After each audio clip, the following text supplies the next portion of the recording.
నందమూరి బాలకృష్ణ గారు మాట్లాడతారు. అధ్యక్ష, ఇందాక గౌరవ శాసనసభ్యులు కామినేని శ్రీనివాసరావు మాడుతూ అప్పుడు అందరూ ఇండస్ట్రీ కలవడానికి వెళ్ళినప్పుడు సైకో గారిని చిరంజీవి గారు గట్టిగా అడిగితే అప్పుడు ఈయన వచ్చాడంది అబద్ధం. గట్టిగా ఎవడు అడగలేదు అక్కడ. అది మీరు అన్నారు ఇందాక, ఏదో గట్టిగా అడిగితే ఈయన వచ్చాడు మళ్ళీ కలవడానికి, లేకపోతే ఏదో సినిమాటోగ్రఫీ మినిస్టర్ని కలవమన్నారు అని. ఏంటంటే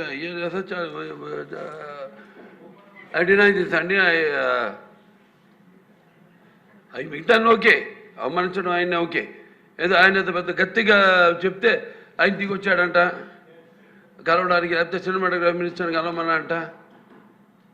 మనం కూడా నాకు ఇన్విటేషన్ వచ్చింది ఇక్కడ ఫిల్మ్ డెవలప్మెంట్ ఒక లిస్ట్ తయారు చేయమని.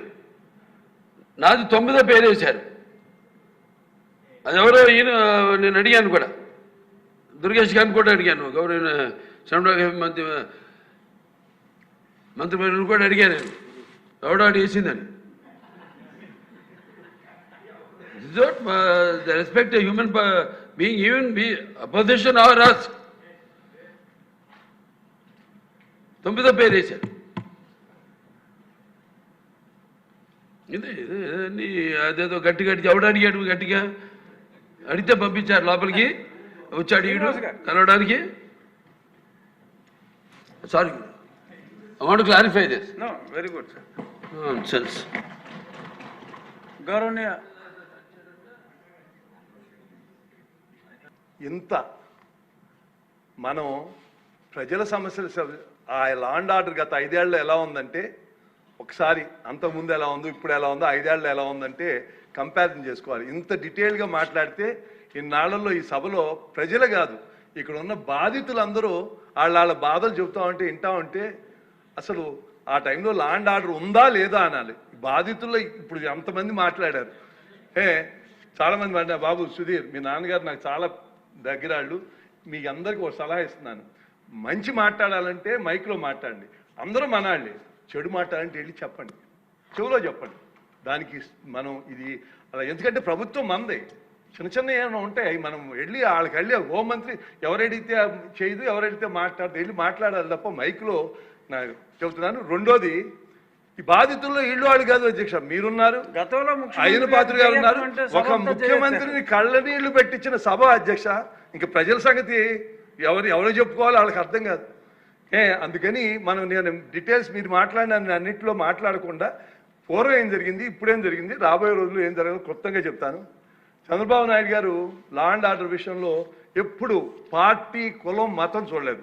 ఒక ఎగ్జాంపుల్, రాయలసీమలో ఇవాళ ఫ్రాక్షన్ లేదు అంటే కారణం 1995, 2004లో ఆయన తీసుకున్న చర్యలు అధ్యక్ష. దయచేసి అందరూ నచ్చుకోవాలి. అలాగే జగన్మోహన్ రెడ్డి తప్పు చేసామని ఎంకరేజ్ చేస్తే సొంత ప్రజాప్రతినిధులు కూడా ఎక్కడైనా తప్పు జరిగితే పిలిచి, తప్పు మానవ సహజం, ఎవరైనా చేస్తారు, నేను తప్పులు చేసి ఉండొచ్చు, కానీ పిలిచి అలాంటి తప్పు ఇంకోసారి జరగకోకుండా ఆయన చర్యలు తీసుకున్నారు. అది ప్రజా విధానంలో ఉండాల్సిన విధానం. తాను జగన్మోహన్ రెడ్డి గారి ఒక ఎగోకి ఆయన విధానం ఒకసారి చెప్తే మీకు అర్థం అవుతుంది. ఆయన మెంటాలిటీ ఎంత సాడిస్టిక్ మెంటాలిటీ ఒకసారి అర్థం అవుతుంది. చిరంజీవి గారు, సురేఖ్ గారిని ఒకసారి రమ్మంటే కారు పోర్టుకోలోకి వెళ్ళి భార్యాభర్తలు వచ్చి ఇన్వైట్ చేసి లోన తీసుకెళ్లారు. తర్వాత సినిమా వాళ్ళ డిస్కస్ చేయాలి అంటే వాళ్ళే లిస్ట్ పంపారు. ఆ లిస్టులో బాలకృష్ణ గారు వీళ్ళెవరు లేరు, ఆయనకి కలుస్తూ ఇష్టం లేదు. ఆయన ఎవరిని కలవకుండా, రాజకీయాల్లో సంబంధం లేకుండా డిగ్నిఫై వేరేగా ఉన్న ప్రభాస్ గారిని, అలాగే మహేష్ బాబుని, రాజమౌళి గారిని రమ్మన్నారు. చిరంజీవి గారు వాళ్ళందరినీ రమ్మన్నారు. తనకు జరిగినట్టే ట్రీట్మెంట్ అని వాళ్ళు రామన్నారు. రామంటే కూడా బతిమాలి ఆయనకున్న మొహాటంతో వస్తే ఫస్ట్ షాక్ గేట్ దగ్గర కారు ఆపేశారు. అందరూ దిగి నమ్మన్నారన్నారు. అదేంటి అనుకుని వెళ్ళారు. లోన సెకండ్ షాక్, ఇంత పెద్దాళ్ళని పిలిచి ముందు పోసాని మురళీకృష్ణ ఎట్టంటే అని కూర్చోబెట్టి అనుకున్నారు. మూడో షాక్, సీఎం గారు మిమ్మల్ని కలవట్లేదు, సినిమాటోగ్రఫీ మంత్రి వచ్చి మీకు చెప్తా అన్నారు. అప్పుడు చిరంజీవి గారు కొంచెం గట్టిగానే ఏంటి మీరు పిలిస్తే మేము వీళ్ళందరినీ తీసుకొస్తే ఆయన రానంటారంటే వచ్చారు.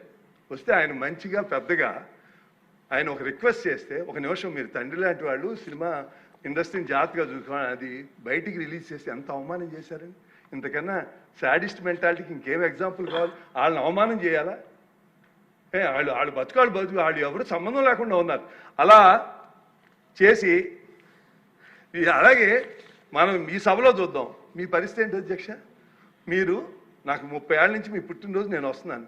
పుట్టినరోజునే మీకు ఆ రోజునే మిమ్మల్ని పంపించాలని కావాలని ఒక ఎంపీగా ఉండి 4 ఏళ్ళు మీ నియోజకవర్గంలో మీరు ఎంటర్ అవ్వలేకపోయారు. అంటే మామూలుగా కాదు, మాస్కులు వేసుకుని దొమ్మి ఇంకా కేసు కూడా ఉండదు, ఒక 100 మంది వచ్చి చంపేశారు. మీరు వెళ్ళలేని పరిస్థితి. 4 ఏళ్ళు వెళ్ళగలిగారా?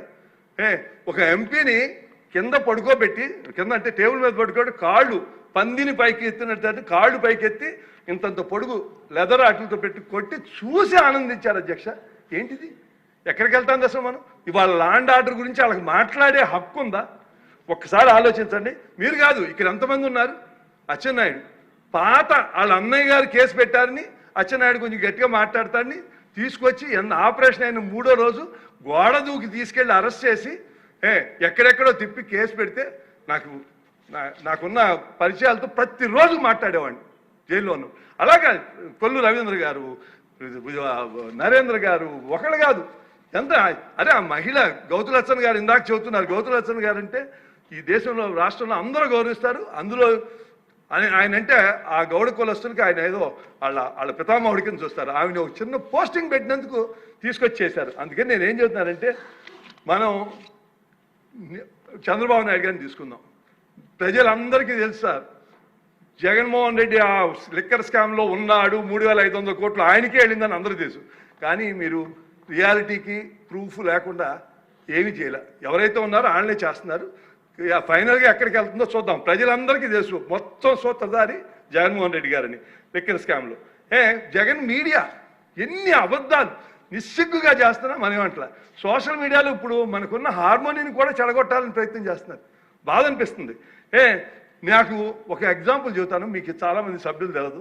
అంటే ముఖ్యమంత్రిగా ఏ రోల్ ఎవరు ప్లే చేయాలని జగన్మోహన్ రెడ్డి గారు 2017లో పాదయాత్ర చేస్తున్నారు. నేను కొల్లేరుకి 9 కోట్లు 13 కోట్ల అడ్మినిస్ట్రేషన్ శాంక్షన్ కోసం అయ్యన్న పాత్ర గారిని తీసుకెళ్ళి నేను చంద్రబాబు నాయుడు గారికి వెళ్తే ఆయన మా ఇద్దరికి 2 మాటలు చెప్పారు. శ్రీనివాస్, జగన్మోహన్ రెడ్డి పాదయాత్ర చేస్తున్నాడు, ఆయనకి ఎటువంటి ఇబ్బంది లేదు, ఫుల్ మెడికల్ టీం ఎప్పుడు 24 గంటలు ఉండేది చూడన్నారు. అయ్యన్న పాత్ర చెప్తే ఇంకా ఆశ్చర్యం వేసిన ఆయన చేసేదానికి. అంటే మనకి లోకేష్ బాబు అమరావతి పాదయాత్ర చేసే వాళ్ళని ఎంత బాధలు పెట్టారో ఈయన ఆలోచన. అయ్యన్న ఎక్కడ పాట్ హోల్ నడిచే చోట పాట్ హోల్స్ లేకుండా చూడమన్నారు. కావాలంటే స్పీకర్ గారిని అడగండి, ఇది అన్నారో లేదో అని. ముఖ్యమంత్రి గారిని అడగలేదు, స్పీకర్ గారు మేము అనుకున్నాం తేడా ఇది అని.